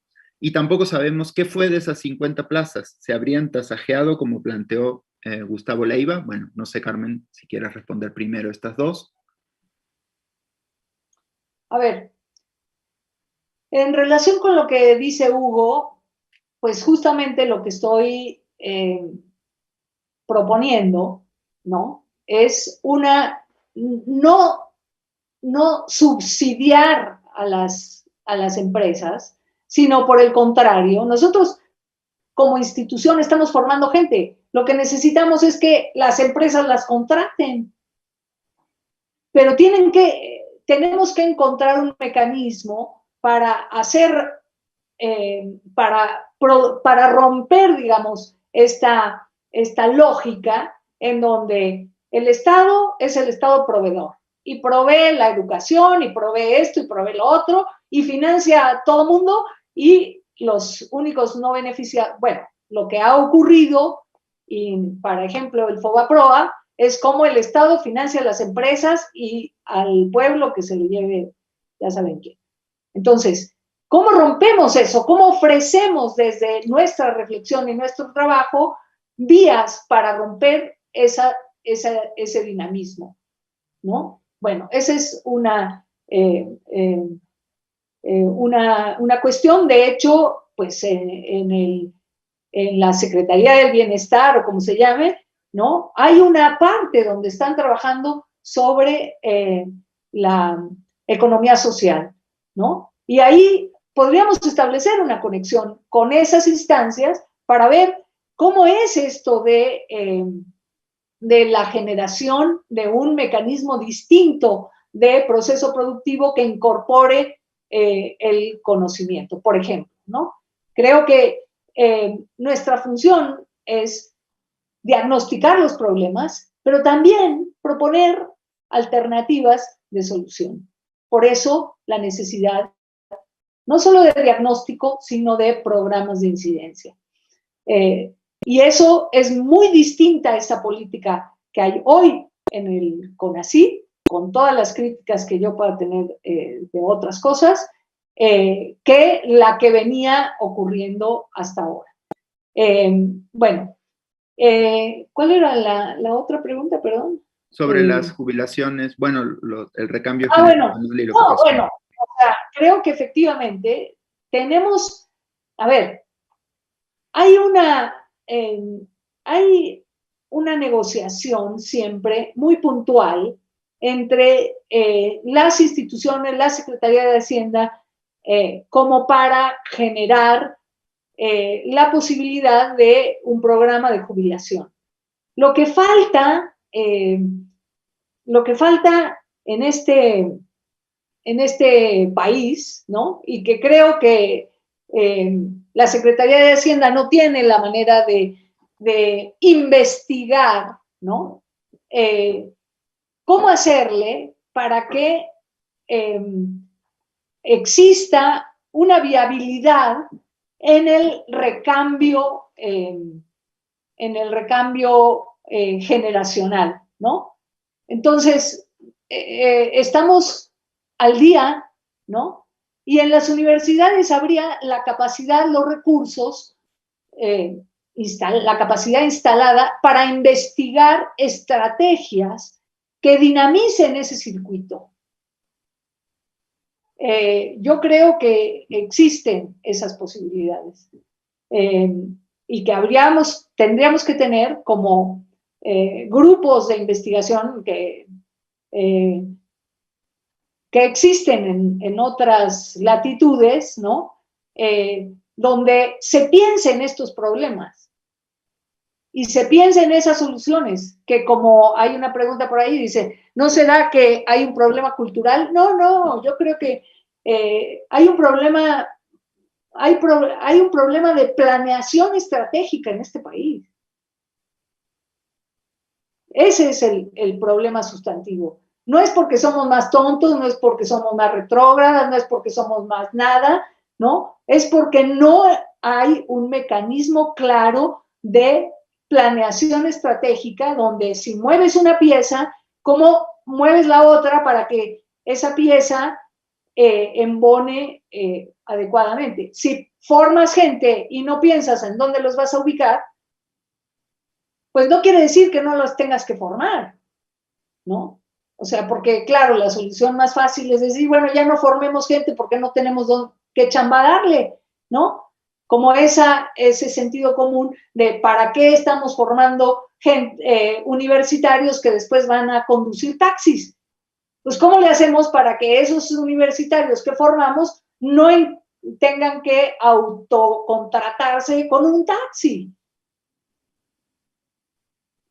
O sea, son preguntas sustantivas de planeación estratégica en las que puede contribuir la universidad. Gracias, Carmen. ¿Cómo resolver? Perdón. No, nada más. Gracias, Carmen. Voy a plantear dos preguntas que no necesariamente están en el orden presentado, pero que creo que agrupan porque involucran una reflexión sobre el departamento. La de Alberto Carvajal y la de Minerva Gómez Plata. Alberto dice, Carmen, gracias por tu presentación. ¿No crees que esa no conexión que destacas ocurre también en nuestros espacios, por ejemplo, en el mismo Departamento de Educación y Comunicación?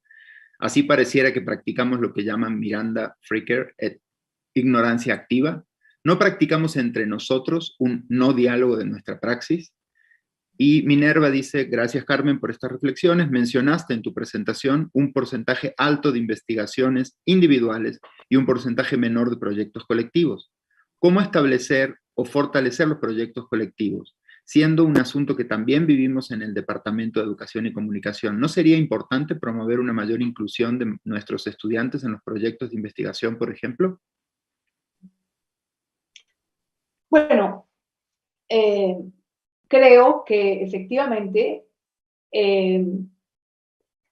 ¿cómo es que se produce una política? Y voy a decir una cosa que a lo mejor es una obviedad.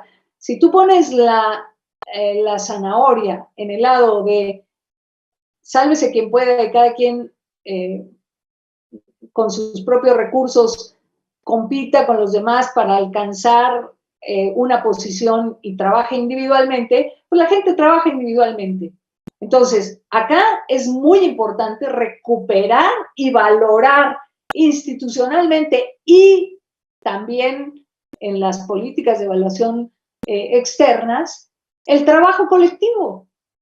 Y creo que ese es uno de los criterios que están cambiando en las valoraciones supuestamente que harán los por lo menos son los lineamientos del CONACYT. Ahora que lo cumplan los evaluadores que tienen un ethos diferente, eso hay que cambiarlo, ¿no? Hay que discutirlo, ¿no? Porque si vamos a valorar el trabajo individual que se publica en publicaciones extranjeras, que es lo que ha ocurrido, pues tenemos los resultados que se están produciendo.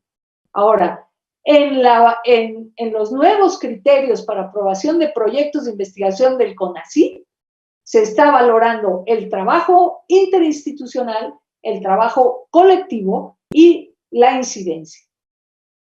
Y no solo en productos escritos, que sí, pero también en incidencia social. Entonces, todos estos criterios, que además han sido tan criticados, se están buscando promover, ¿no?, desde el Consejo. ¿Cómo los promovemos? Desde la propia institución, ¿no? Ahora, ¿que falta comunicación entre nosotros? Pues sí, pero ¿cómo le hacemos, no? Yo creo, no es solo un problema de comunicación, es un problema de trabajo conjunto colectivo. Y yo creo que hay que favorecer la formación de grupos de trabajo, y sí, estoy de acuerdo que son grupos de trabajo que es importante que se incorpore a los estudiantes. ¿Cómo regresar a algo que estaba en el ethos inicial de la UAM, que era justamente la promoción del trabajo colectivo, la evaluación colectiva? O sea, cuando yo me acuerdo, ¿no?, teníamos las réplicas de los estudiantes, que cada vez ocurren menos, en donde participaban todos los estudiantes y todos los profesores. Entonces, en esa dinámica había una discusión de los resultados del trabajo y la planeación colectiva del trabajo modular. Eso lo hemos abandonado. Cada quien da lo que quiere y lo hace como quiere. Y bueno, esos espacios de trabajo colegiado, ¿no?, es lo que da lugar a el trabajo colectivo. Y bueno, pues sí, son retos importantes que tendríamos que revisar y impulsar. Gracias, Carmen. Bueno, ahí en la pregunta de Valeria Faletti te hacía dos preguntas. Una, ya la contestaste, sobre los aspectos culturales, y hace otra pregunta, que es, ¿cómo definen un problema nacional? Y dice, bueno, tal vez esta última es de más difícil respuesta, pero en la definición de un problema implícitamente está presente la solución buscada. Y tenemos una pregunta, reflexión de Javier Steinú, que dice: estimada Carmen, bienvenida de nuevo. Me parece muy interesante tu propuesta sobre que la comunidad académica presente propuestas para colaborar a que las políticas del Sistema Nacional de Investigadores sean más virtuosas, pero ¿cómo aterrizar ese mecanismo? Pues si observamos que los miembros del Foro Consultivo y Tecnológico colaboraron en hacer dichas propuestas y ahora son perseguidos por el Estado, amerita una reflexión, digamos. Bueno,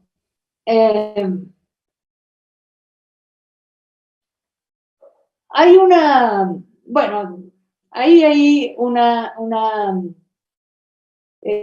una serie de cuestiones en las que no me voy a meter sobre la relación entre el Foro Consultivo y el CONACYT,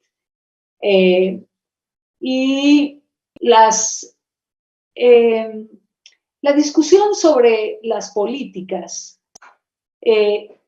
No es nada más tener órganos representativos que después no representan a nadie, ¿no? Entonces, el trabajo, creo, es un trabajo más vinculado a las instituciones. Quiero decir, lo que nosotros tenemos una institución que tiene sus órganos personales, colegiados y demás, y que tiene colectivos de trabajo y colectivos de investigación. Y creo que esa conexión directa con las instancias correspondientes, digamos, si vas a hacer una una política sobre salud y alimentación, como menciona en el chat Hugo, tenemos que discutir sobre eso, ¿no? Y una discusión de política institucional, no de que cada investigador sea contratado individualmente para que haga lo que la empresa quiere que justifique para sus productos. No, esa no es, esa es la lógica mercantil que nosotros, contra la que nosotros estamos, bueno, yo pensaría trabajar, ¿no? No es en la lógica de vender productos, es en la lógica de trabajar desde el conocimiento para hacer propuestas sustantivas que en un diálogo horizontal, no, yo te pido que me hagas tal cosa y tú me la haces. No. Creo que necesitamos romper con esa lógica que se nos impone en una lógica reflexiva, y creo que sí, que efectivamente pues tenemos que ver los problemas en como estaba la propuesta desde el inicio de la UAM, ¿no? Desde sus múltiples determinaciones. Y luego, nuestras autoridades tienen que realmente asumir su responsabilidad de autoridades para ser interlocutores que deberían ser con las instancias correspondientes. No es que un investigador ahí solitario, no, somos parte de una institución. Y nuestras autoridades nos tienen que representar. Y esos son temas también de reflexión, incluso en el contexto actual de la elección de nuestro futuro rector o rectora.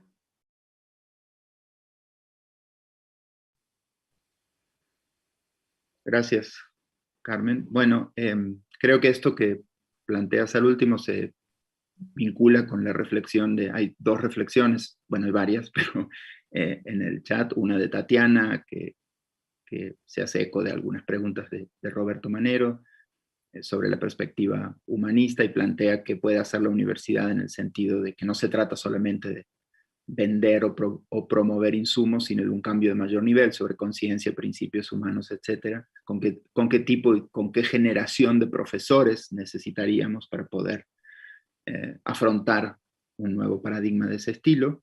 Y Primavera Telles también plantea que una de las cuestiones centrales, y ahí está la reflexión sobre el cabildeo que a veces hacen las empresas para promover algún tipo de investigación y desechar otras, sobre todo con respecto al ejemplo que pone acerca de los alimentos chatarra, ¿no? Y Frida dice, me parece importante esta pregunta, sí, porque aunque ya nos excedimos en la que dije que íbamos a terminar, pero sí me parece importante porque Frida plantea, para conectar con el conversatorio que viene, y dada tu experiencia, ¿cómo ves la actividad de investigación en el departamento y cuáles, en tu opinión, serían algunos de los principales problemas y retos, quizás, ¿no? Problemas y retos y desafíos que afrontamos de cara a la nueva coyuntura? Bueno, mira, primero que les quiero decir que igual que todos ustedes, tengo muchas preguntas y creo que solo las respuestas las podemos encontrar en la discusión entre todos. No tengo las respuestas, evidentemente, tengo algunas ideas no de respuesta, sino de cómo se puede organizar el trabajo para intentar responderlas. Lo que creo que ocurre en el departamento y en la universidad con con la distancia que tengo en este momento, porque no estoy totalmente al día de todas las cosas que ocurren, pero yo creo que hay problemas que son históricos, estructurales, graves, ¿no? Que por un lado cada quien hace sus proyectos de investigación, los somete al Consejo Divisional y es un ritual que no tiene ningún destino. Y no hay ninguna conexión entre la lógica de la administración, y administración significa administración de recursos, y recursos significa no solo dinero, y la lógica de la creación y producción del conocimiento y de la investigación. No hay una conexión, no hay una articulación, ¿no? Entonces, pues obviamente cada quien hace lo que puede con los recursos que tiene y luego vienen las compras de locura y todo. Falta una lógica de planeación que complete el circuito de la creación intelectual, que va desde el momento en que surge la idea hasta el momento en que la investigación culmina y tiene que ser difundida o aplicada en alguna, para la solución de algún problema. Y creo que efectivamente, mientras la lógica administrativa esté desarticulada de la lógica de la investigación y que la lógica de la docencia esté desarticulada de la lógica de la investigación y que la lógica de la incidencia o difusión del conocimiento también, mientras no exista una visión integral que implica planeación estratégica dentro del departamento, pues estamos en esa dispersión, que cada quien haga lo que pueda, se rasque con sus uñas y chancha, ¿no? Entonces creo que esos espacios de articulación pues son los espacios de la jefatura, de literarias, de las áreas, ¿no? Donde exista trabajo sustantivo, no a ver qué hacemos en el área porque tenemos que hacer algo, no, o sea, no hay un trabajo de planeación estratégica.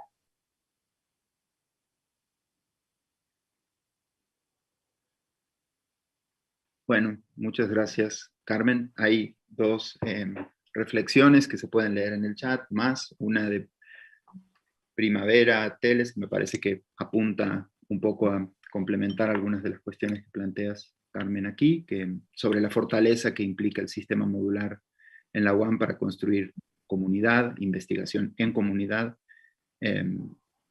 con investigadores vinculados con la realidad social para la incidencia y la fortaleza de insertar a los estudiantes en investigaciones multi y transdisciplinarias y no necesariamente individuales sino colectivas. Y Gregorio Hernández, que propone, digamos, que para responder quizás tu pregunta sobre cómo resolver que los profesionistas que formamos no terminen manejando taxis, ameritaría una posición del CONACYT que refleje una autonomía con respecto a la agenda presidencial y no necesariamente una obediencia con respecto a los presupuestos de la política inmediata presidencial de la República. No sé si quieras dar alguna última reflexión, Carmen, y si no... Sí, sobre este último punto. A ver, Sí. A veces no tenemos claro qué es el CONACYT, ¿no? El CONACYT es una oficina del Poder Ejecutivo.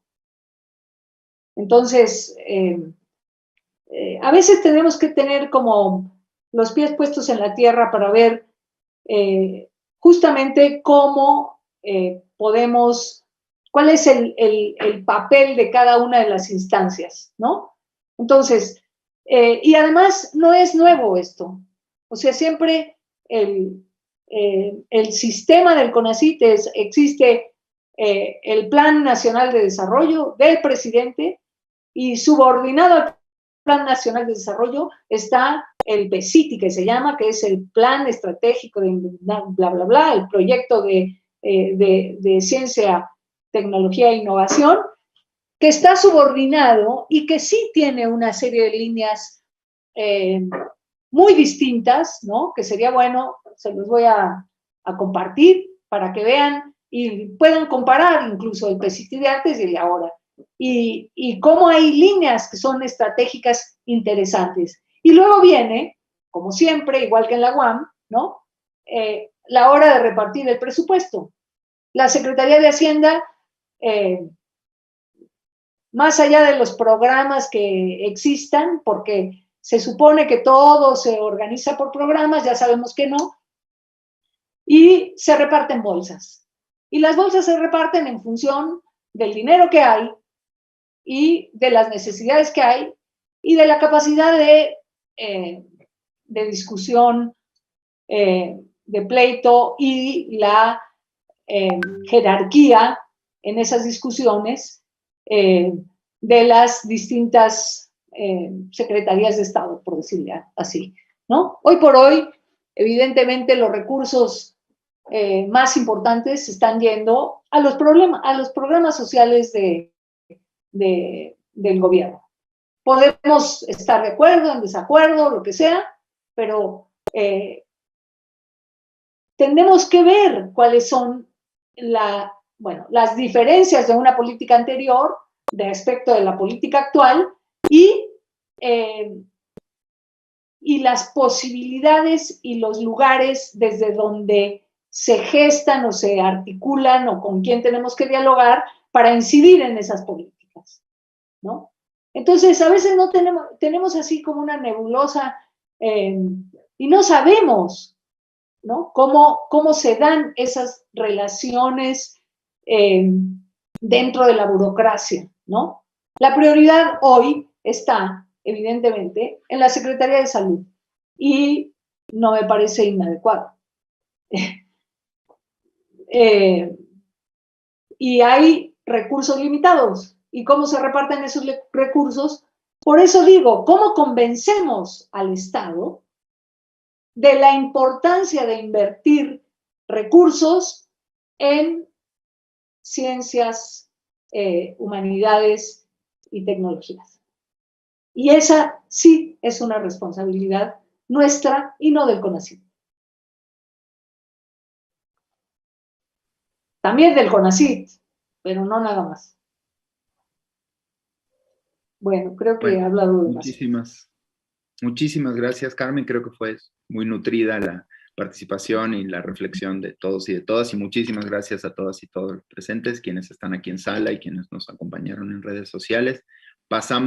Ahora damos paso a un conversatorio sobre la investigación en la UAM Xochimilco. Entonces, creo que las preguntas y las reflexiones seguramente nos van a seguir acompañando y vamos a poder continuar la conversación. Así que bueno, pues gracias, mil gracias, Carmen.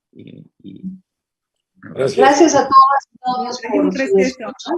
¿Hay un receso en el programa? Tenemos media hora de receso antes de iniciar el conversatorio. Nos vemos por acá en media hora. 11:30. 11:30. Nos vemos al ratito. Muchas gracias.